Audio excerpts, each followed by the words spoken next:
Avem Star Wars Cycle, avem Star Wars Cycle. Ok, deci o să începem cu Darth Vader. L-avem pe Darth Vader și o să punem pe Darth Vader. Ok, o să punem niște săgeți și acum o să punem pe Yoda. L-am pus pe Yoda la deci, l-am pus pe Yoda. Și pentru că am pus pe Yoda, acum o să punem pe Luke, l-am pus pe Luke, l-am pus pe Luke. Haideți să vedem ce o să facă. Deci acum o să atace pe cel, pe Knight. Deci, haideți să vedem ce o să se întâmple. O să pun pe Lea, o să pun pe Lea, deci am pus acum. Și pe cine o să pun, pe cine o să pun, pe cine o să pun? O să pun pe Darth Vader, pe Darth Vader, pe Darth Vader. Haideți să vedem ce se întâmplă, l-am pus pe Darth Vader. Și acum David o să atace, David o să atace, atinge tablul, corect. O să pun pe Han Solo, o să pun pe Han Solo, atinge ce se întâmplă. Ce se întâmplă? Ce se întâmplă? O să pun pe Yoda, pe Yoda, o să pun pe Yoda, o să pun pe Yoda. Ce face Yoda? Yoda nu dă damage, cred că o să pierd meciul.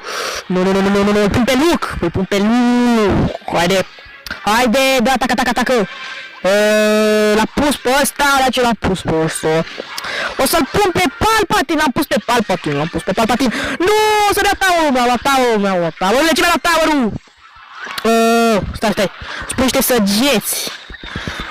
O să pun niște săgeți, am pus niște săgeți, stai. O să pun pe Hunter chiar aici. Pardon, l-am pus pe Han Solo, și acum o să pun pe Lea.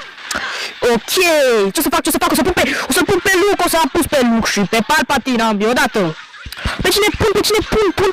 Pun pe Yoda, l-am pus pe Yoda. Și acum. Se pare cu Palpatine, nu știu de mine. L-am pus pe Jabba, l-am pus pe Jabba, bă, l-am pus pe Jabba. L-am pus pe Jabba. L-am pus